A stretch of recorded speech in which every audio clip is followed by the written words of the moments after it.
Estamos ao vivo, prontos para começar a falar sobre o burnout.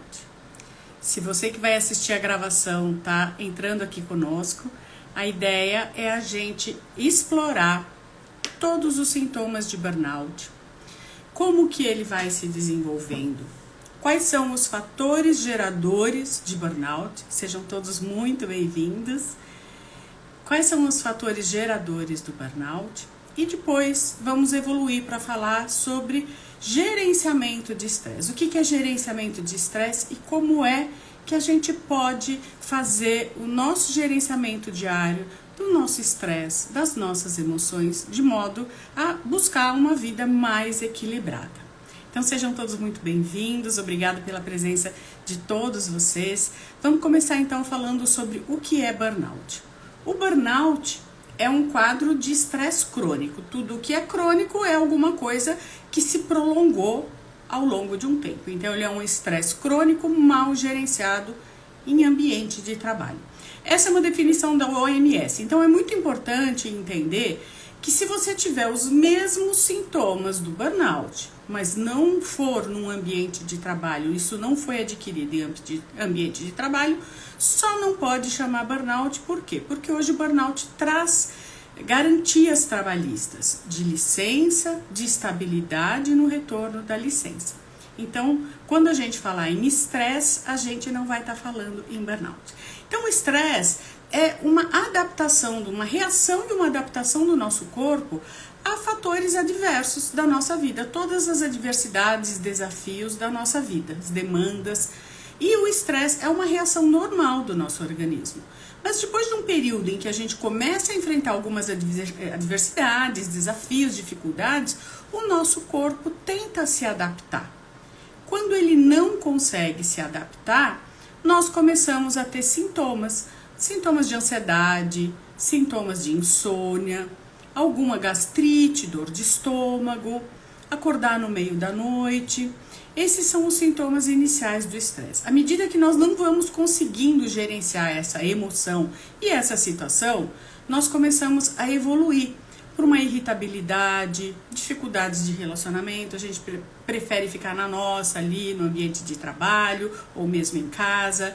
E aí a gente pode começar a evoluir para alguns comportamentos compensatórios, que é comprar mais blusinha, mais batom, mais maquiagem, ou beber, ou abusar um pouco mais de medicamentos, já que a gente está estressado, não consegue dormir, e aí abusa um pouco mais de medicamentos, recursos para que a gente consiga dormir, pegar no sono ou permanecer dormindo ao longo da noite.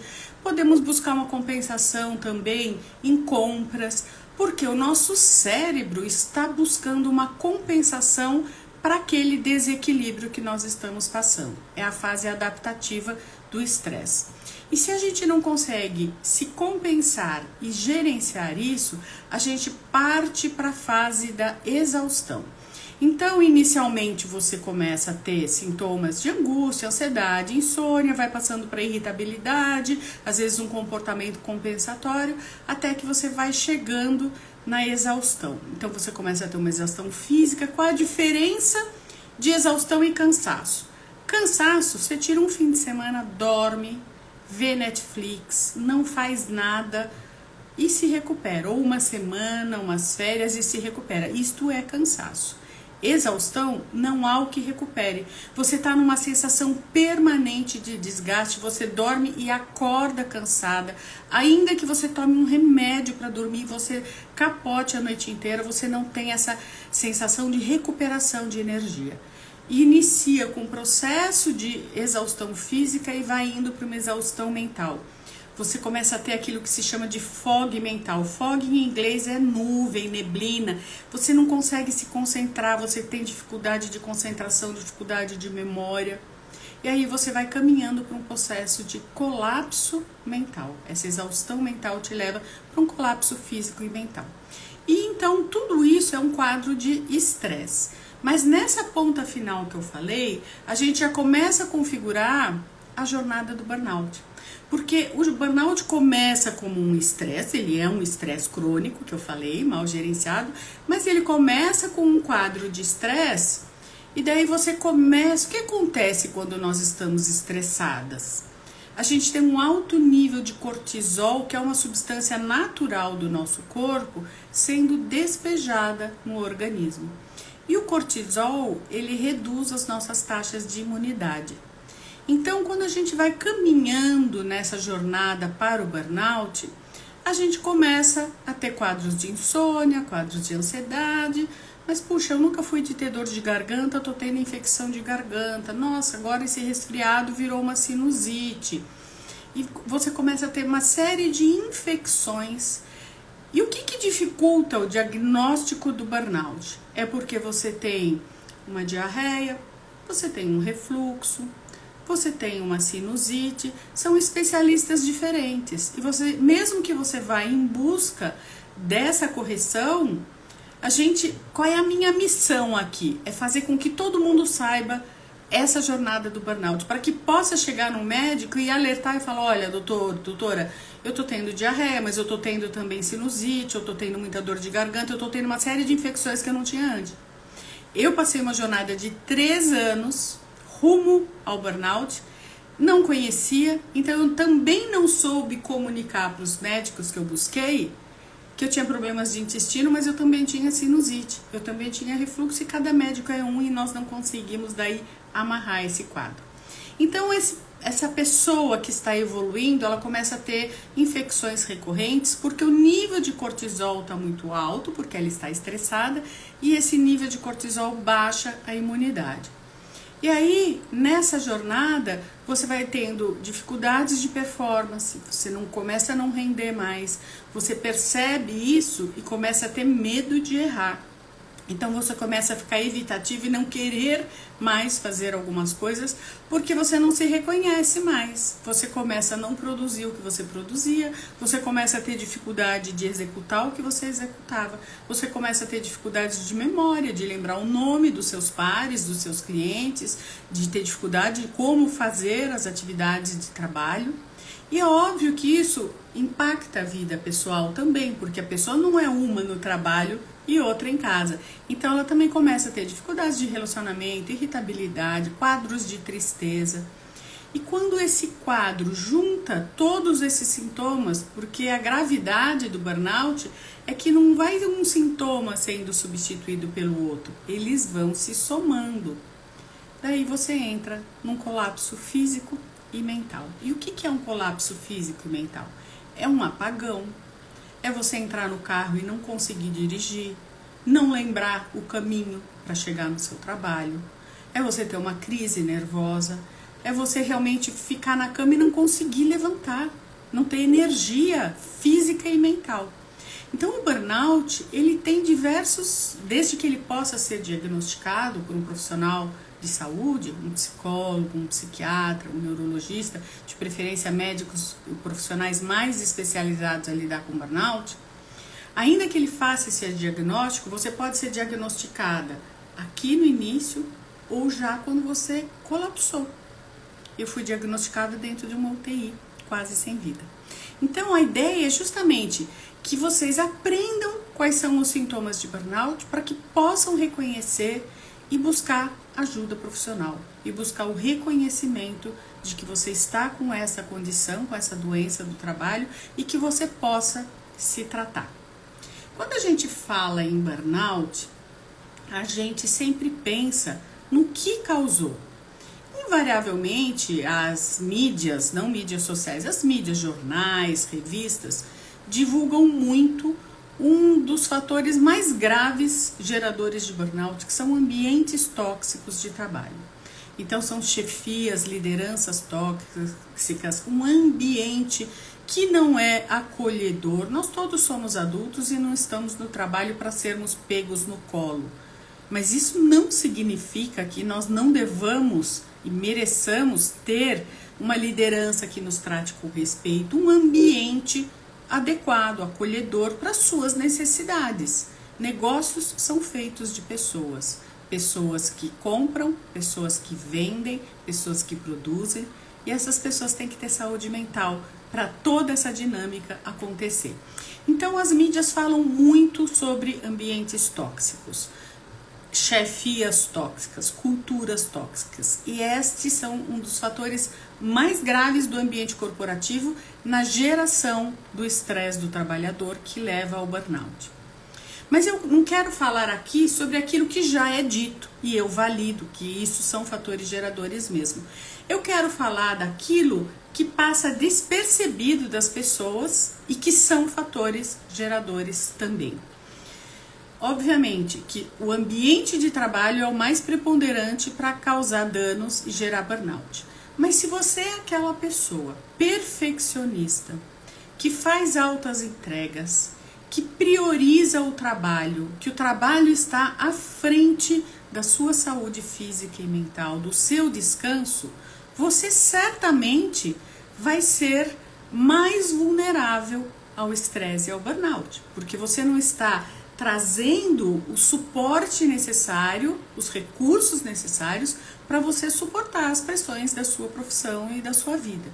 Então é aí que eu quero trazer a importância da gente perceber o quanto a nossa personalidade, o nosso comportamento, as nossas atitudes podem contribuir para que nós nos tornamos pessoas com burnout. Então, invariavelmente, vocês sabem que eu sou hipnoterapeuta e sou hipnoterapeuta especializada no tratamento de burnout. E invariavelmente eu recebo no meu consultório pessoas, basicamente mulheres, que é o grupo maior que eu atendo, reclamando de burnout, mas invariavelmente são aquelas mulheres que fazem altas entregas, demasiadamente preocupadas com aquilo que vão entregar no trabalho. E as mulheres têm uma natureza cuidadora, é aquela que vai cuidar da mãe que está idosa, vai apoiar a amiga que separou, vai ajudar o irmão que está passando um momento difícil, e ela se coloca em último lugar. Então, pessoas que não se priorizam, que não priorizam a saúde como a sua ferramenta mais potente para você continuar vivendo e tendo uma qualidade de vida, se tornam pessoas mais vulneráveis ao burnout. E aí, então, eu quero partir para o gerenciamento de estresse. Quais são as ferramentas que nós podemos usar para gerenciar o nosso estresse diário? Primeira coisa que eu, nos meus protocolos, nas mentorias que eu dou, que eu coloco em primeiro lugar, a respiração. Eu fiz um workshop fantástico em que eu aprendi muito sobre respiração e fiz todo um treinamento para entender que nós passamos muitos dias, podemos passar muitos dias sem comer, algumas horas sem beber água, mas nós não conseguimos passar mais do que 1 ou 2 minutos com treinamento sem respirar.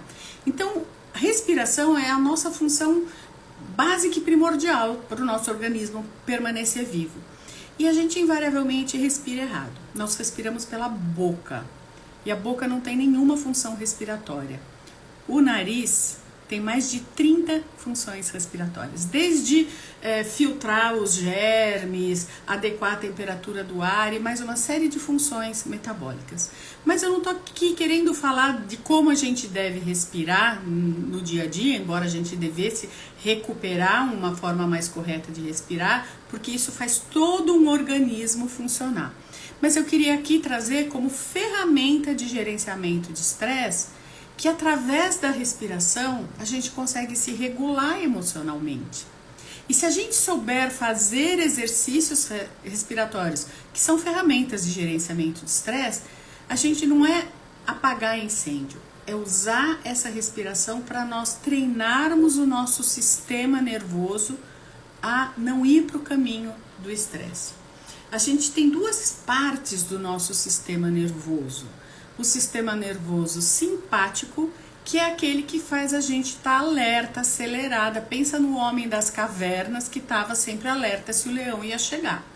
E a gente tem o sistema parasimpático, que é o que nos permite repousar, relaxar, permite que a digestão seja feita. Então aqui a gente começa a entender, quando a gente está estressado, a gente está nesse sistema simpático.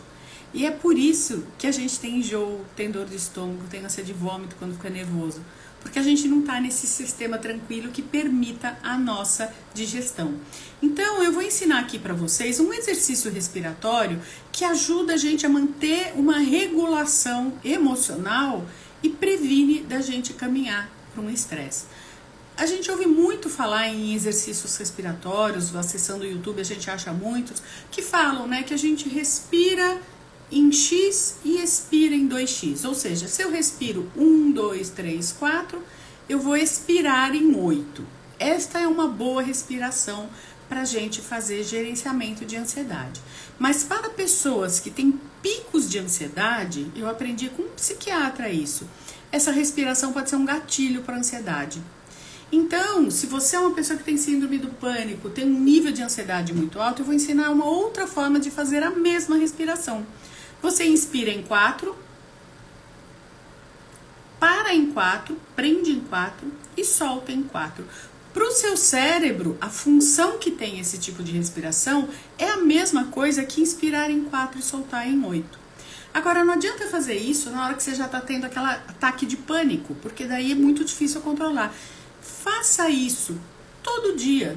Não faça por 1 minuto. Então, se você está no trabalho, vai no banheiro, abaixa a tampa, senta, faz a respiração, volta. Depois do almoço faz, no fim da tarde faz. Você vai estar ensinando o seu sistema nervoso a permanecer nesse sistema parasimpático, que é o sistema da calma. Óbvio, todos nós temos desafios e vamos passar nervoso no trabalho, com o filho, com o marido ou com a esposa. Mas a questão é, a gente vai estar treinando o nosso sistema nervoso a permanecer mais tempo no sistema de calma, de controle emocional. Então, primeira ferramenta de gerenciamento de estresse que eu gosto de trazer para as minhas pacientes e para os meus mentorados, mentoradas, é a respiração. Não adianta começar com a alimentação se você continua permanecendo no sistema simpático, estando nervoso. Então, primeira ferramenta, respiração. Segunda ferramenta, sono.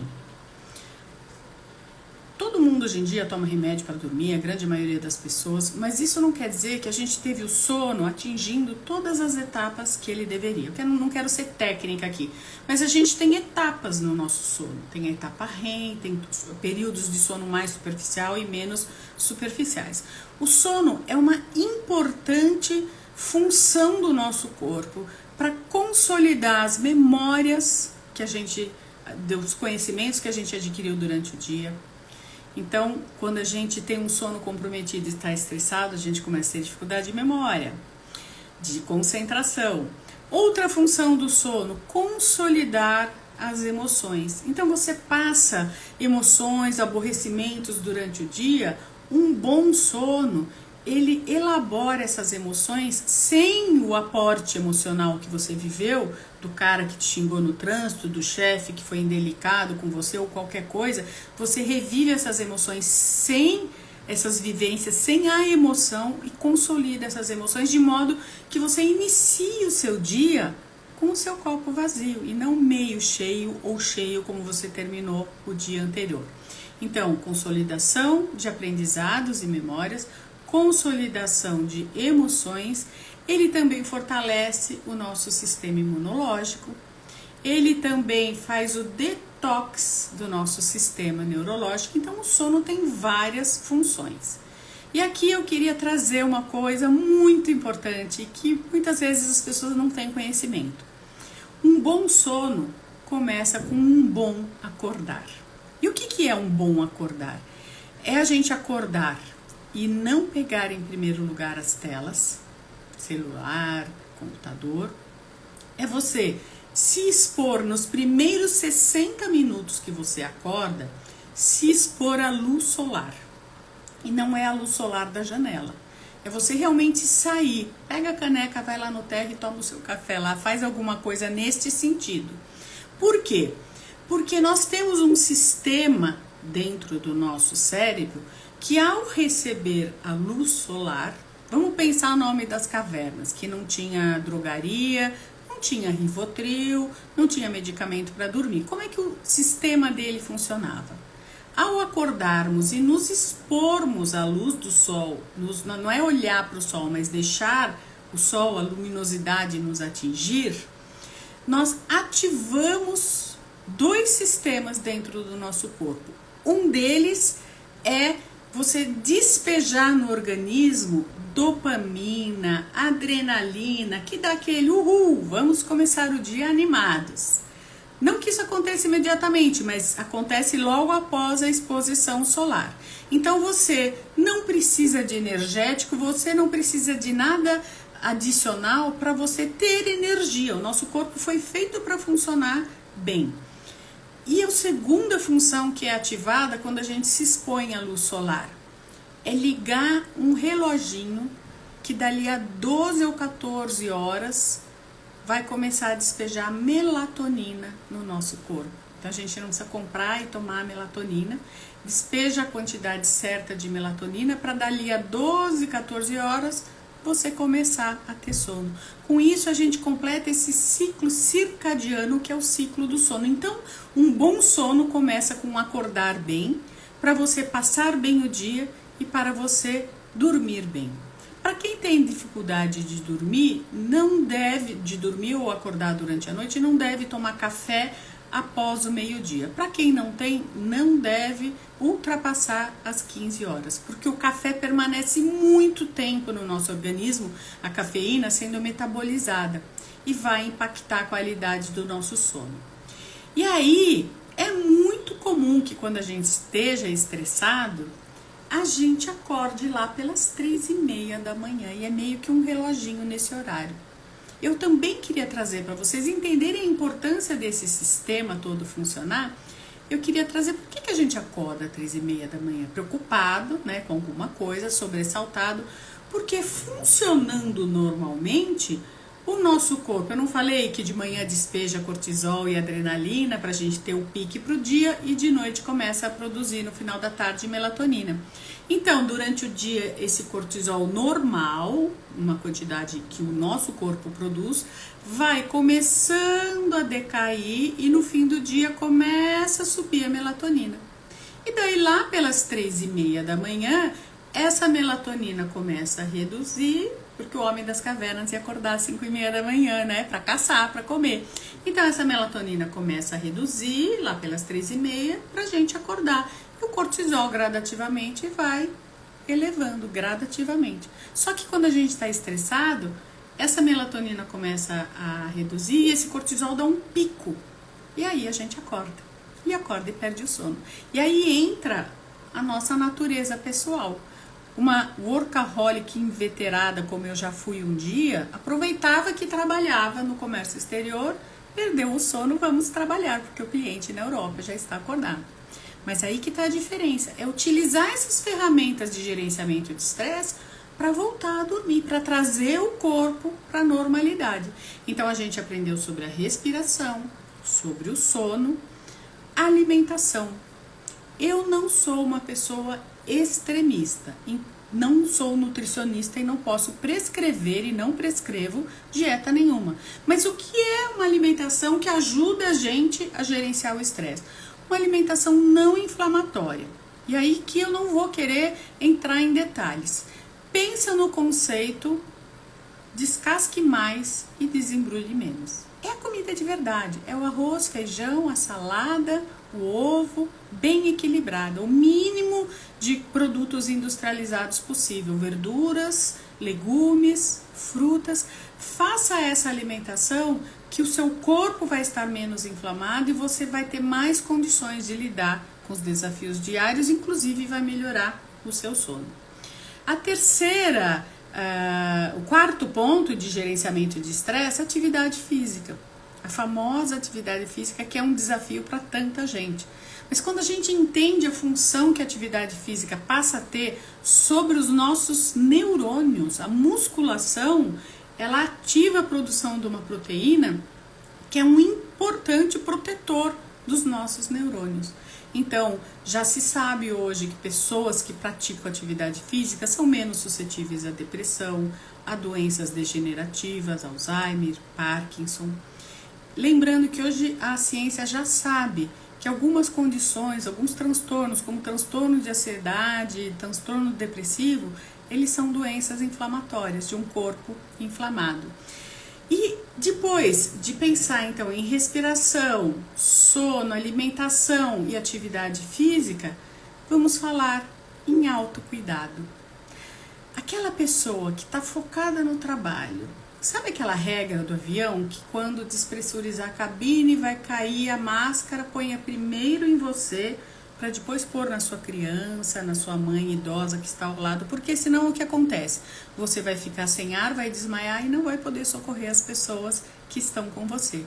E essa é uma regra de vida, gente. A gente não é se colocar no mau sentido como prioridade. Eu sei que existem momentos na vida, eu sou já avó, já fui mãe, já cuidei de criança pequena. Eu sei que tem momentos que fica praticamente impraticável conciliar tudo. Mas a gente precisa estar bem para poder produzir bem e cuidar dos outros. Então, quando a gente fala em autocuidado, no que a gente está falando? A gente está falando naquilo que vai ajudar você a gerenciar o seu estresse. Ah, mas fumar me ajuda. Não estamos falando nisso. Nós estamos falando, vai fazer uma meditação? Não gosto. Procura yoga? Não gosto. Procura um hobby. Ah, mas é caro. Não é caro. Às vezes mexer na planta, costurar, leitura, faça coisas que reduzam o seu nível de estresse, que te desconectem do trabalho. Não responde o WhatsApp, não fica em telas até muito tarde. Busque ferramentas de autocuidado, uma massagem. Esse fim de semana eu fui fazer uma massagem. Gente, eu fiquei feliz de ver a quantidade de homens que tinha lá esperando a sua vez. É isso, é cuidar do corpo, porque cuidando do corpo você cuida da mente. Não existe bala de prata em saúde física ou mental. Não existe uma única coisa, uma pílula mágica que nos faça ter saúde física ou mental. A gente tem que cuidar de um universo de fatores que possam promover saúde pra gente. Então aí a gente já tem quais são esses sintomas do burnout, quais são os fatores geradores e tudo o que a gente pode fazer para gerenciar o nosso estresse. Estou com burnout, o que é que eu faço? Eu recebo muito esta pergunta no meu perfil, principalmente naqueles posts em que eu trago clareza do que é o burnout, de quais são os sintomas, porque é natural que a gente vá ficando confusa.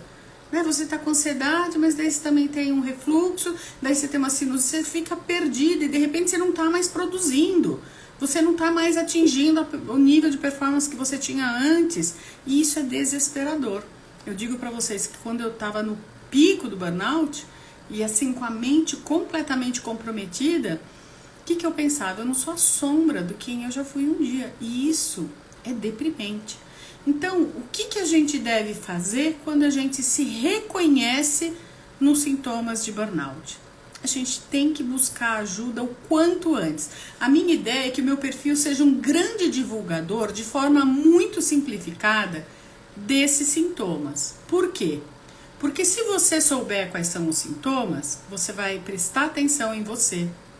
Você vai prestar atenção no seu colega, eu recebo colegas de trabalho querendo agendar consulta para um colega que não está percebendo que está em burnout. Olha que bacana isso. E é esse o papel do meu perfil, que você perceba em você os sintomas, que você perceba nos seus colegas, que você perceba na sua família e possa ser um disseminador desses sintomas e trazer mais clareza para que as pessoas não cheguem nesse limite que é o burnout. Se você se perceber com esses sintomas, busque ajuda. Procure um médico, preferencialmente que seja especializado em burnout, que defenda essa pauta, que mostre que está acostumado a conviver com pessoas que têm esses sintomas, porque são sintomas muito diversos e muito difusos. E às vezes um médico que não atende isso pode não conseguir amarrar esse quadro com a velocidade que a gente necessita. E não existe, como eu falei, bala de prata. Quem tem burnout precisa de um atendimento multidisciplinar. Precisa buscar um profissional da saúde, um médico que faça esse diagnóstico e conduza se houver a necessidade de medicamentos. Precisa procurar um atendimento terapêutico ou uma psicóloga, ou uma hipnoterapeuta, qualquer terapia que você acredite que se encaixe com você. E precisa fazer um recolhimento, precisa tirar uma licença para se recuperar, porque trabalhando vai ficar mais difícil de se recuperar. Então a minha mensagem hoje seria essa: busquem ajuda. E aqui eu quero trazer muito brevemente, porque isso vai ser tema de uma outra live, o que a hipnoterapia tem feito por mulheres e homens, inclusive, que me procuram com burnout. É auxiliar no ajuste destes comportamentos que nos levam. Eu sempre brinco quando eu dou palestra, eu falo, eu tinha um comportamento de negligência, de autocuidado. E eu me jogava feliz da vida no precipício do burnout todos os dias. Não parava para fazer xixi, não tomava água, não almoçava, porque tudo, não precisa, até que eu fui parar numa UTI e quase perdi a vida. E me tornei imunodeficiente, eu tive uma quebra imunológica por conta disso. Então a ideia é justamente que a gente entenda os sintomas e busque ajuda, porque através da hipnoterapia eu mudei os comportamentos que me levavam a isso. Mas a hipnoterapia vai ficar para um outro dia. Agora eu quero olhar aqui e ver se tem perguntas, se vocês têm dúvidas, para eu poder responder, porque eu já falei e agora é hora de ouvir vocês. Deixa eu ver aqui, tem muita gente, obrigada pela audiência, muita gente aqui. Alguém tem pergunta? Alguém gostaria?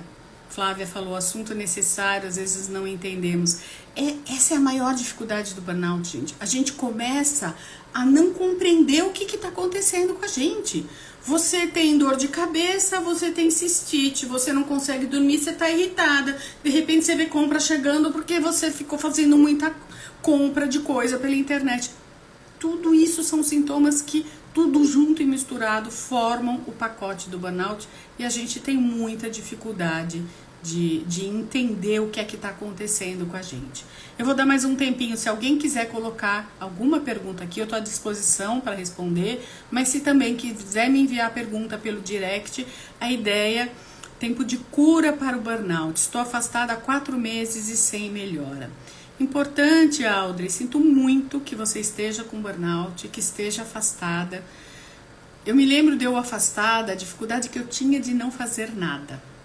Então, assim, o que é importante, Audrey, você pensar? O que está sendo feito para que você saia? Você só se afastou ou você tem algum tratamento? Você buscou um tratamento terapêutico que te ajude a entender que fora os fatores externos, nunca é uma coisa só, fora os fatores externos, o que mais você pode... Eu costumo dizer... daquilo que eu faço, eu não posso falar como uma psicóloga faz a terapia, porque não é a minha área. A gente com a hipnoterapia ajuda a construir a caixa de ferramentas para a pessoa lidar com os desafios diários. E uma outra terapia também poderá fazer isso. Então, o que está sendo feito, Audrey? Só um medicamento não vai te levar para uma recuperação total. Você precisa de mudança de hábitos, você precisa implementar esses hábitos de gerenciamento de estresse.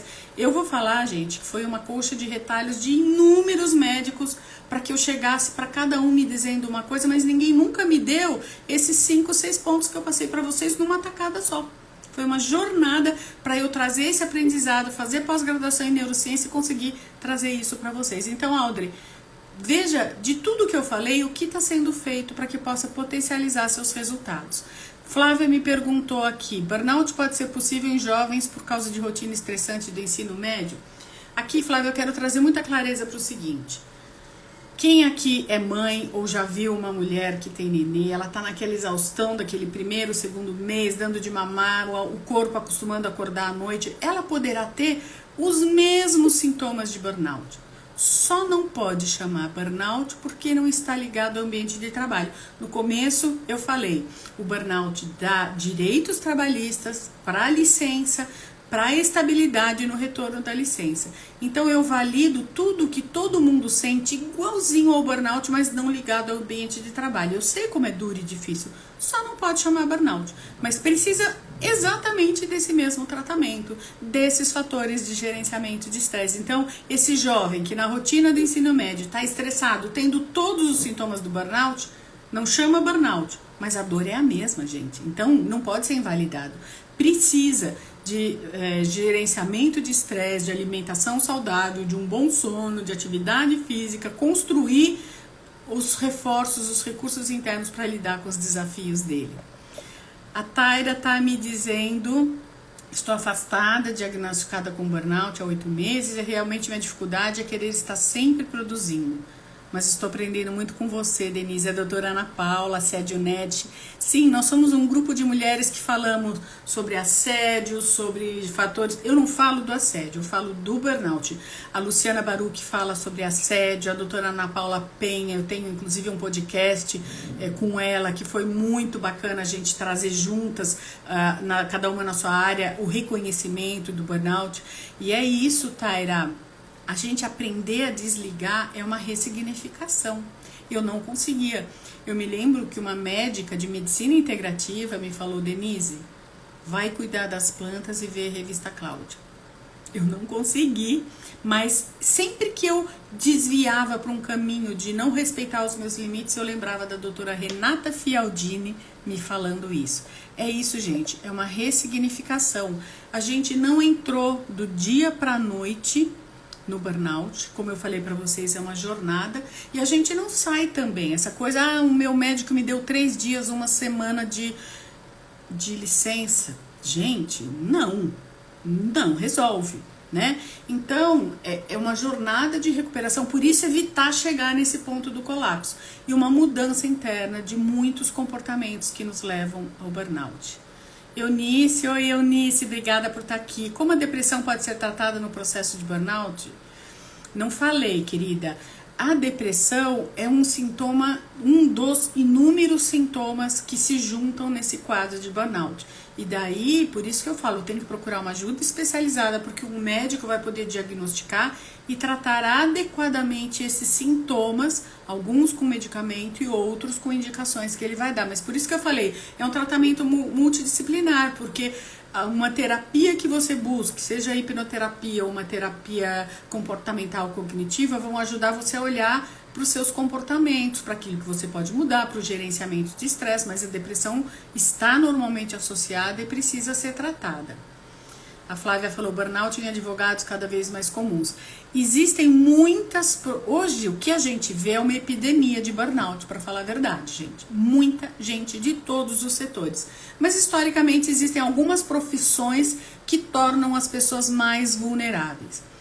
Médicos do front, ali da época do Covid, médicos que trabalham em UTI, médicos anestesistas. A função dele é só manter viva uma pessoa na maca. Não é porque ele estudou que isso não tem um estresse do compromisso gigante. Advogados. Os escritórios, eles têm um ritmo muito volumoso de trabalho. E advogados normalmente extrapolam sua jornada de trabalho. Advogados são um público que tem muito burnout. Mas também outras profissões, como professores, mesmo os da rede particular, mas mais os da rede pública. O que é o burnout? É um desequilíbrio entre as suas demandas e aquilo que você recebe para cumprir as demandas. E o professor que atua em escola pública, tecnicamente, o professor ele tem uma jornada na sala de aula e mais algumas horas em casa em que ele tem que preparar aula, corrigir trabalhos, corrigir provas. Mas o professor da escola pública, invariavelmente, ele não ganha o suficiente, ele acaba trabalhando os 3 turnos. E onde fica o turno das atividades que ele tem que fazer em casa? Fora, tomar banho, comer, dormir, ficar com a família. Então, professores de escola pública, caminhoneiros, que fazem jornadas muito extensas, policiais, são profissionais expostos a muita demanda. Profissionais de venda, quando as metas são inatingíveis e a cara quer trabalhar e vender e atingir mercado financeiro. O que a gente vê hoje em dia, que precisa ver uma revisão nas culturas das empresas, né, de como se relacionar com o seu colaborador. Você quer ter o melhor do seu funcionário, mas para ter o melhor dele, você tem que entregar minimamente uma condição dele trabalhar dignamente, não é nem minimamente. Então, essa pressão por metas exageradas, por cumprimento de prazos, por não respeitar o horário de trabalho, são dos grandes fatores geradores de estresse que levam ao burnout. A Dee Decker está me falando: estou há 4 anos com dores, vários exames e nada apareceu. Esse mês fui diagnosticada com burnout. Exatamente isso, minha querida. Sinto muito que você esteja com burnout.